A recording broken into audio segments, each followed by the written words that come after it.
Welcome home. We are WNST, AM 1570, Taos, Baltimore, celebrating 27 years. And when Jessica gets back from vacation, I'll have a 27th logo. I've got a whole motif about cupcakes and silver and deliciousness. It is a delicious month around here. I'm celebrating by eating lots of things.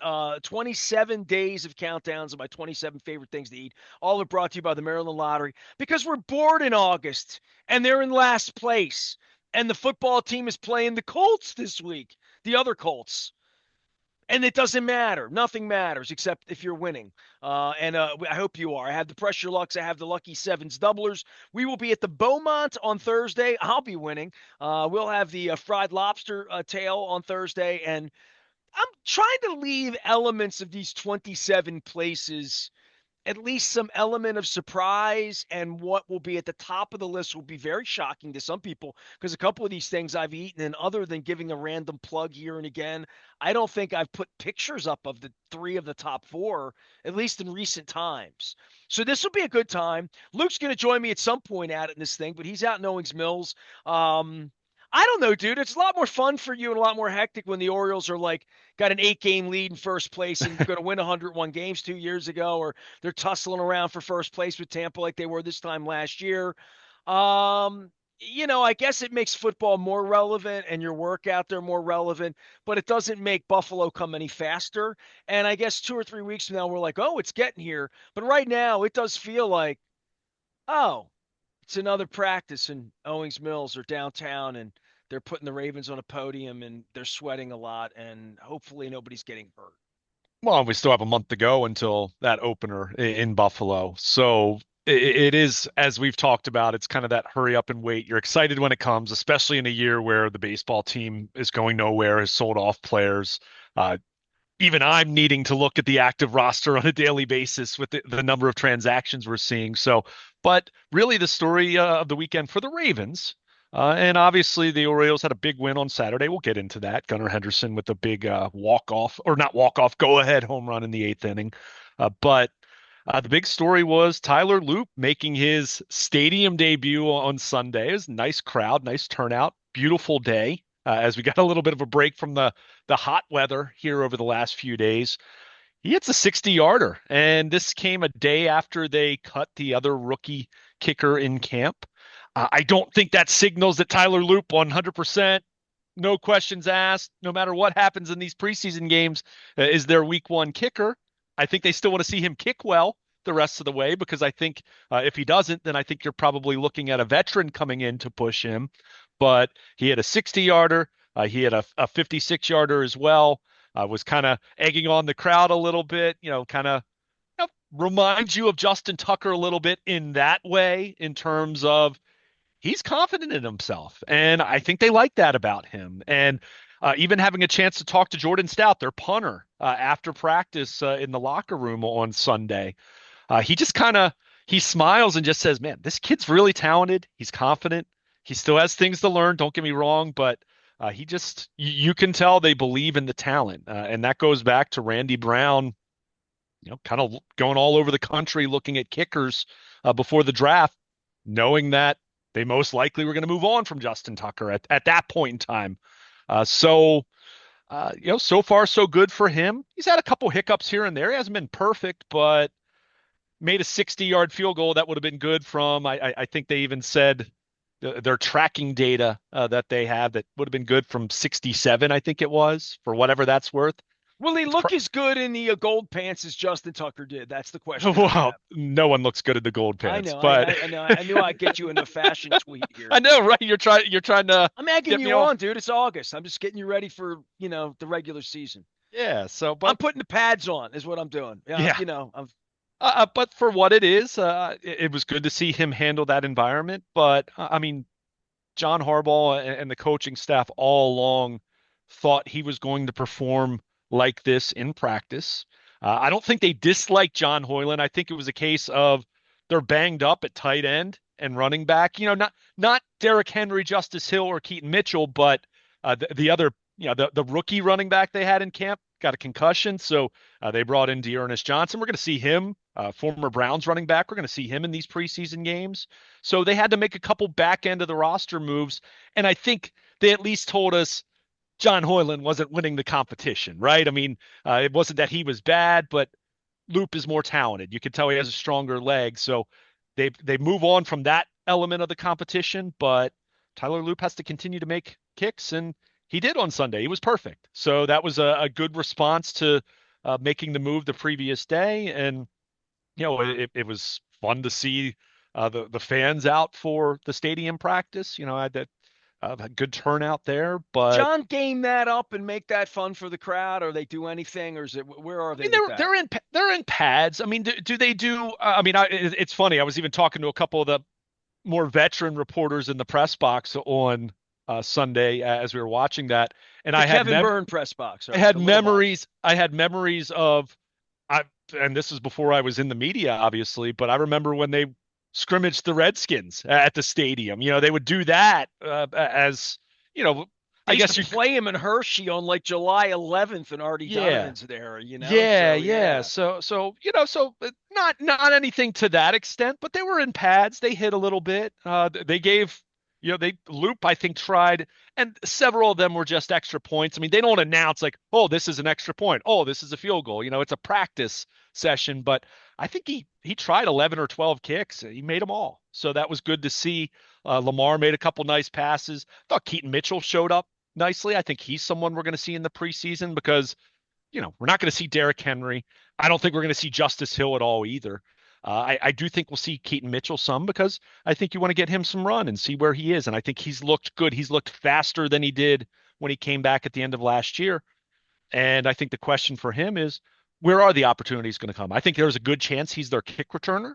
And I think they'll find a way here and there to get him the ball. But when you have Derrick Henry and Justice Hill, who's coming off of a career year, there's only one football when, oh, yeah, you have Lamar Jackson and you've got a really, really good passing Keaton game, Mitchell was too. really fast before he He got was injured. incredible. I mean, uh, go look at his numbers. I mean, you're talking about someone who averaged 8 yards a carry, I just albeit remember him small really sample, but being a difference maker in like a game changer kind of way, something no that they haven't question. had maybe since Ray Rice could run away from people back in the day.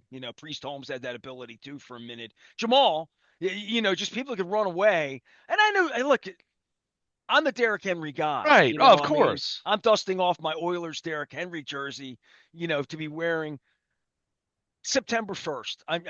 I'm gonna just it's sort of like Christmas music in October. It's sort of like pumpkin spice and all. Yeah. I'm not there, I but I'm gotcha. there, and I don't even know what to say because there's nothing else with the baseball team on a daily basis. Even the heartbeat of my wife and I, like watching, having dinner, and they played that crazy Friday game and all that. And I know these preseason games. I mean, I have someone in my life who's still kind of takes it a little bit seriously, the preseason games, and like looking forward to them in a calendar kind of way. And I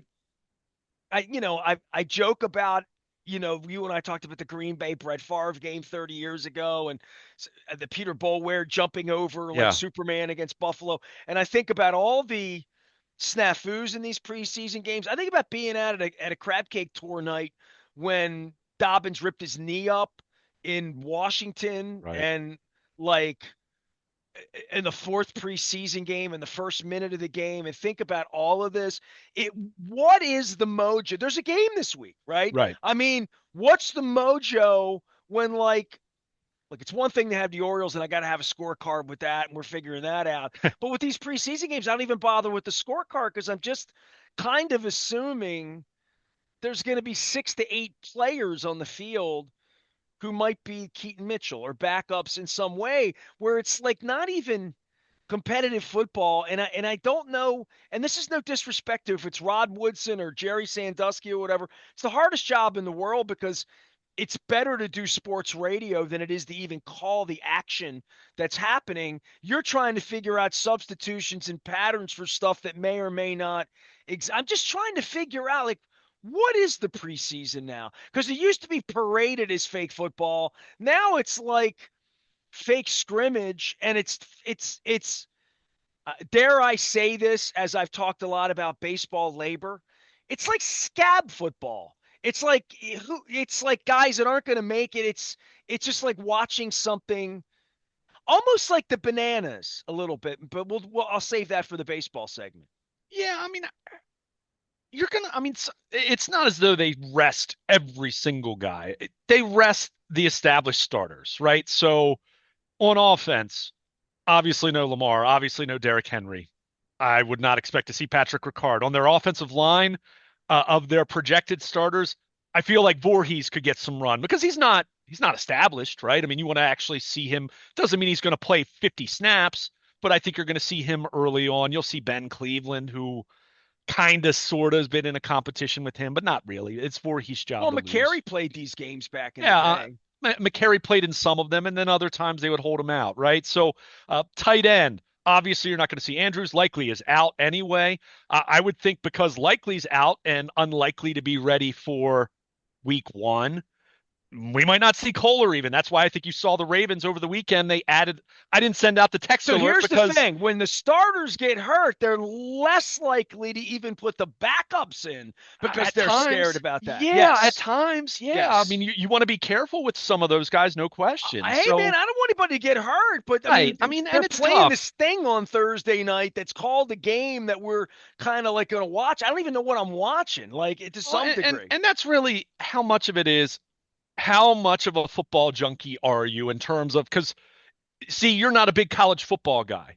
People, fans who are big college football fans, they're a little more intrigued to watch the preseason because then you see not just draft picks, but hey, that guy you really liked that ended up going undrafted, but he played at Penn State or whatever. And I'm just making Dude, up. these NBA D League or whatever the hell it is where Summer they league do in is Vegas and it looks like Summer league is a skins big and thing for a shirts to lot of me, right? people. Yeah, Yeah, and and people watch it and it's on TV and I'm like, look, I liked minor league hockey as if like I sure. did. I liked minor league baseball. And I we think have Frederick getting a team now and like so I'm not here it against is. pipeline stuff, but you want to be watching something that's a might be, which is probably part of my banana thing where I'm like, I got real baseball. If I wanted to do something on the off night, I'd be more inclined to go see Samuel Bosayo, play than Yeah, I would to be like WWE Entertainment or Monster Truck or Sunday, Sunday, Sunday or anything like that.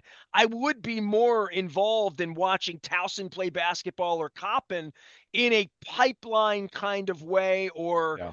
in competitive in a competitive environment. The problem with these preseason games, they're like the bananas. They're an exhibition. They're not really anything like the real thing at all. It's almost like the rules are different. Guys on stilts. Let's let Matt Wieters bat. Let's let whomever play running back. I don't know. That's why these things have really devolved past even the point where they were devolving. Yeah, but you still have individuals who are competing, right? You still have it's just you made the comparison to, if you had replacement players. I mean, I think it's probably, you think about the UFL. You don't watch that at all in the spring. I watched maybe a total of 20 minutes of it at a couple different points over the winter or the early spring, whenever it's really going. But it's not that it's not a competitive game. You don't know any of the names. It's almost like if you plugged in, like you had a video game that just simulated created a bunch of names and you played. Preseason football, at least for the Ravens, right? And some teams do play their starters a little bit. I'll hear some semblance of, well, they started slow last year. They're playing the Bills week one. They want to get off to a better start. Do you need to play your starters a little bit? I'll at least hear that argument, but then I say, well, J.K. Dobbins, right? Yeah, I well, mean, there's the that's all element you of need to surprise say. that college football always had, where Yeah, Maryland would either go out and play Notre Dame or they play Kent State, right? Didn't matter, but it was the yeah, first time you got to see them play, and they went and played hard. That's pretty much where we're getting to be, not with just Ronnie Stanley or Lamar Jackson, but Tyler Linderbaum. I mean, Rosengarten. You don't want any of these guys getting hurt. Any of your key guys especially not now, but not even later. To your point, in the last game, it just becomes this. In like Harbaugh thinks they don't hit enough to begin with. He doesn't get enough time with like. I mean, all all of this has coaches been think that. Yeah. right. I Yeah. mean, we've been cut back all the way to this, where really the only thing that matters is September 7th. I mean, and we all it always was that way, Yeah. but this time of the year created more conversation for us to say, all right, Lamar's going to get 3 series or 2 series in the well, 1 series in the first game, play a little bit in the second game, play a half in the third game. We get to evaluate this or that and see what they're doing. And they're playing vanilla. But Right. like, it just felt like, from a fan's perspective or a media member's perspective or a use of my time on a Wednesday night or a Thursday night, other than the sports radio that might be happening amongst the announcers and whoever Evan Washburn's down on the field chasing around, whoever wants to talk to him or doesn't. The infamous Brent Harris, John Harbaugh Oh, event happened in a preseason game. So, would speak to John wanting to win preseason games a little bit, and he did win 23 in a row at one point. I don't know, man. I mean, I'm trying to find stuff to talk about with you that isn't who got hurt last week and is Zay Flowers getting back in and I thought Kolar was going to play more this week, and you've just convinced me that I'm not saying he won't play. it I goes the just, other way. I Well, think you question it because, well, you want to play a lot of two tight end because we know that's part of the Ravens' identity. And Kohler, and honestly, we could have even asked the question before because they do run their heavier package when Kohler's the tight end, Ricard's on the field, they're blocking for Derrick Henry, right? So how much do you want to expose even someone like him, but especially now? Uh, Look, obviously the NFL is a phenomena unlike any other in entertainment today, right? I mean, all you need to do is look at the top 50 rated television shows over the course of the year and how many of them are NFL games, right? I mean, it is so much different than anything else on TV that's including other sports where it's become a niche. Preseason football kind of falls into the niche category, right?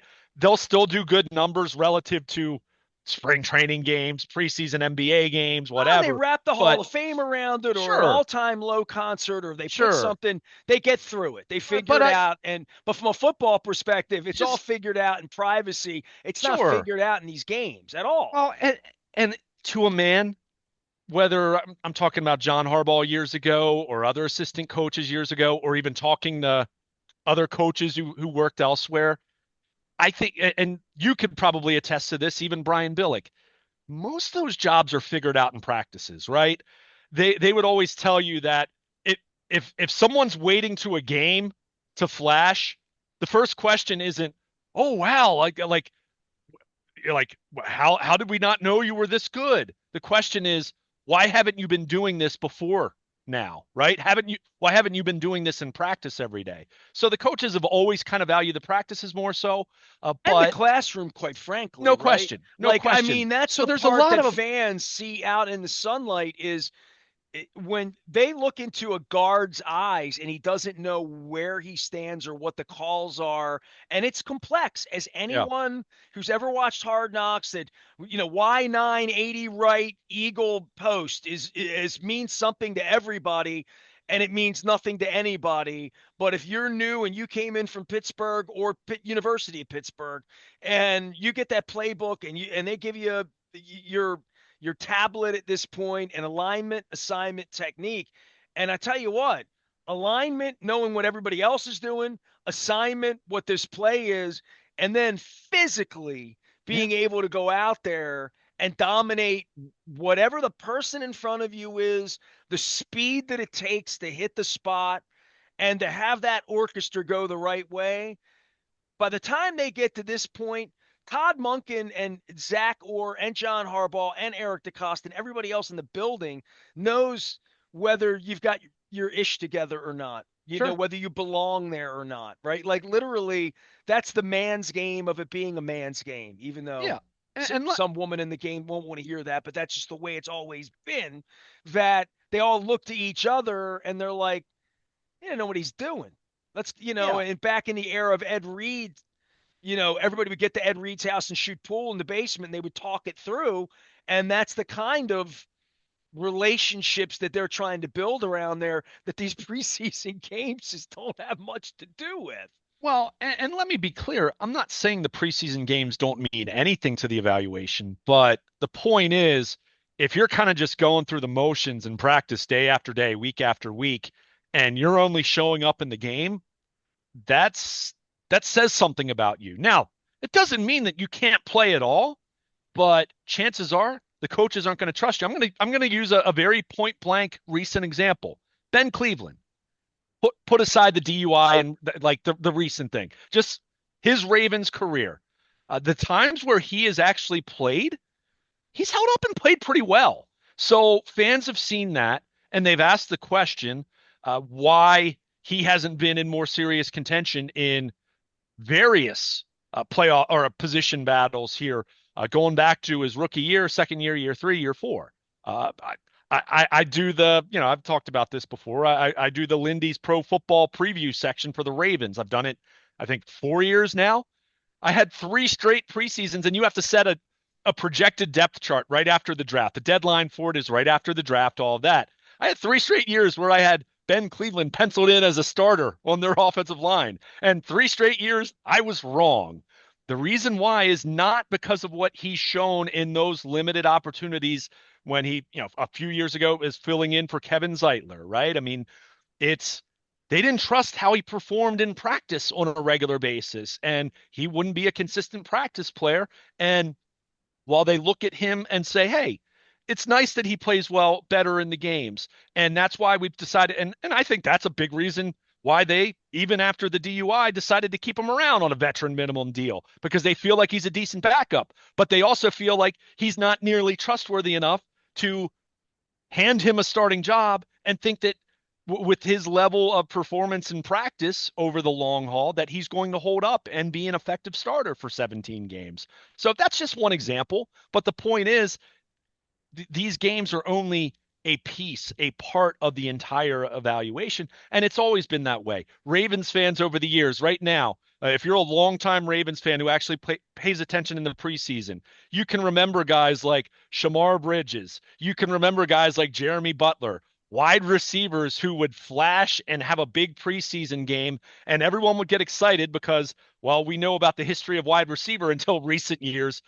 with the Baltimore Ravens. But everyone would get excited about a guy, and reporters who'd be out there every day would say, pump the brakes. This guy's not really showing it that consistently in practice to really think that he's going to, one, make the team, let alone actually become an impact player. So, but to bring it back full circle, as far as Thursday night's game, the Colts they're going to play the Colts on Thursday night. Keep in mind, Indianapolis is going to be in Owings Mills for a joint practice Tuesday. That's really become the preseason action for your starters, right? Because you get them some competition against another opponent. They're hitting someone else. But the difference between that joint practice and a preseason game is it's a controlled environment. Yeah, you're not going to have guys falling into Lamar Jackson's knee potentially, right? You're not going to have guys that are potentially going to have a hip drop tackle on Derrick Henry and suddenly he has a broken ankle, right? Not that those things can't happen in week one, mind you, but it gives you a heightened level of competition, a heightened level of evaluation if you need it, even though anyone that truly needs to be evaluated is still going to play in the preseason games. But that's what now serves as what used to be 1 or 2 series in the first preseason game, to your point, a quarter in the second preseason game, and I don't know, close to a half in the third It's preseason game. crazy. It's Yeah, almost like if baseball trained this way, they'd have the starters play on the back fields at yeah, 9:30 in the morning, and you would get the B team yeah. playing And by the way, they the do a little bit of gated that. game, you You know? you actually see a little bit. You see now in baseball because and teams have done this more so with maybe their veteran starting pitchers, and the Orioles have done a little bit of this, but other teams do this as well. You get to the final, I don't know, 2.5 weeks of spring training, and you start looking at the schedule and you say, oh, we play the Yankees in the second series of the season. We don't necessarily want this guy to start against the Yankees in the Grapefruit League on Wednesday. So we're going to have him pitch a B game on the backfields against some of our minor leaguers. He'll get his work in. We'll have him go through. He's going to sit down. He'll do his sit downs, get all that. instead of actually pitching in a game. So you see some of that even in baseball, but with football, it's a matter of you have a lot of young guys and even veteran players who are on the bubble, guys that are desperate for a job. And when you have that, and that's not to say they're going to be dirty, but they have a different motivation compared to Derrick Henry if he were out Oh, there for a listen, I'm preseason not in game. any way saying Oh those no, and I'm guys not aren't saying out you're playing not. hard. No, but it's I'm just just the saying, does it reality. matter? That's It's the all. reality of it, though. No, Yeah. and no one's. I'm not questioning any of that, but It that's doesn't where. matter to the fate of the Baltimore Ravens Right. this year. Yeah, so that's where Yeah. you look at this thing, and that's why you do a joint practice with Indianapolis. That's why they're going to go down to Ashburn and they're going to have a joint practice with Washington, where Lamar and those guys will get some work against the Commanders, but then you'll keep them out of harm's way in that uncontrolled environment that a preseason game is. Look, long story short, I'm not sitting here trying to sell this as high entertainment. Like I'm not overly enthused about a preseason game compared to a regular season game, but it is some evaluation.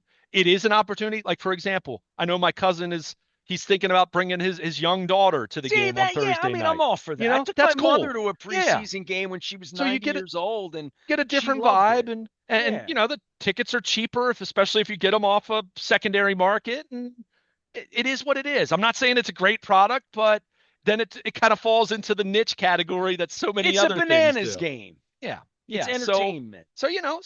But I'll have my primer as usual. I mean, everyone's gonna be watching the kicker, right? I mean, we will all be fascinated seeing Tyler Loop kick, right? And hoping.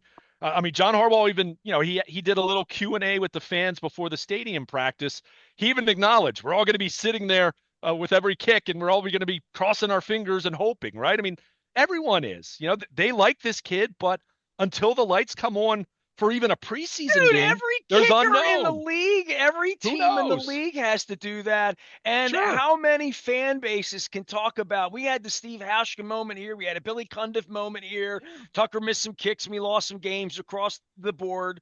I mean, But like, Buffalo's franchise identity comes back to Scott Norwood missing the kick, right. right? I I mean, mean, so my like goodness. the kickers are important. John was a special teams Sure. coach. He knows that.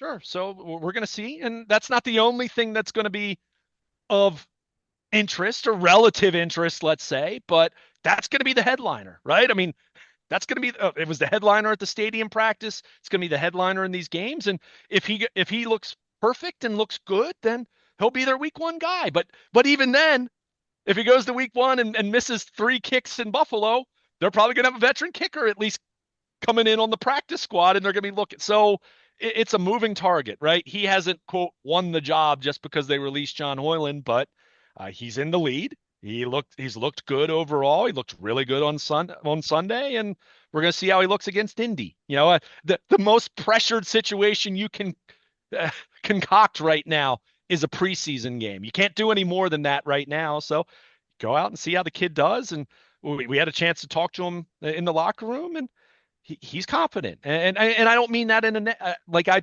think he's confident in himself, but he also knows, hey, I got to go prove it. So we'll see how it plays out. But yeah, beyond that, and left guard, number 3 safety, defensive line depth, offensive line depth, there's not a whole lot that we're gonna really glean from this that really is truly going to have a major impact on week one, other than you're going to have some injuries. So yeah, you're hoping that your depth guys can rise to the occasion and show enough in this preseason game. But again, it's not the end all be all. It's just part of a bigger evaluation that's ongoing. All right, when we get to baseball, I'm going to go bananas on you because it's more interesting, I think, that they sold out all weekend. We talk about getting crowds downtown, and there's going to be a fake football game this week. Come down, get your tickets, bring your kids, whatever. Kids are not involved in this. It's the Maryland Crab Cake Tour. It's for grown-ups, just like my 27th anniversary. I have scratch-offs from Pressure Luck with the whammy as well as the Lucky Sevens doublers I'll be giving away all month long. We're doing crab cake tours in a bunch of places, in a bunch of spaces. I'm down in Ocean City, Maryland next weekend for the Mako conference. So lots and lots of good stuff happening every single day. I'm going to drop a food item from one of my favorite places to eat. They're all delicious. I had to sort of do all the comparison being the thief of joy for John Harbaugh and all of that. But I had to actually like rate all 27 of these places. And we're gonna I'm gonna be at Costas later this month. We're gonna be at Fadley's. We're gonna be at Coco's. I'm gonna be down at Slancha eating a delicious gumbo down there. So it's gonna be a great month of eating, celebrating, waiting for the Buffalo game on September 7th. I'm going to try to get some rock and roll in between here and there. Had a great conversation with Kwame, who is the artist who created the Nasty theme song. And we had just the greatest conversation ever. The Orioles are in Philadelphia, so I've done a little bit of Philadelphia stuff this week, including a Philadelphia Pretzel Factory pretzel, which is, believe it or not, among my 27 favorite things to eat when I'm in Bel Air, Maryland. So we're going to feature that this week before it's all over with as well. And I'll get my banana kicks in when I get this thing going later on. I am Nestor. He is Luke. We're going to talk baseball, whether you like it or not. We're Baltimore positive. Stay with us.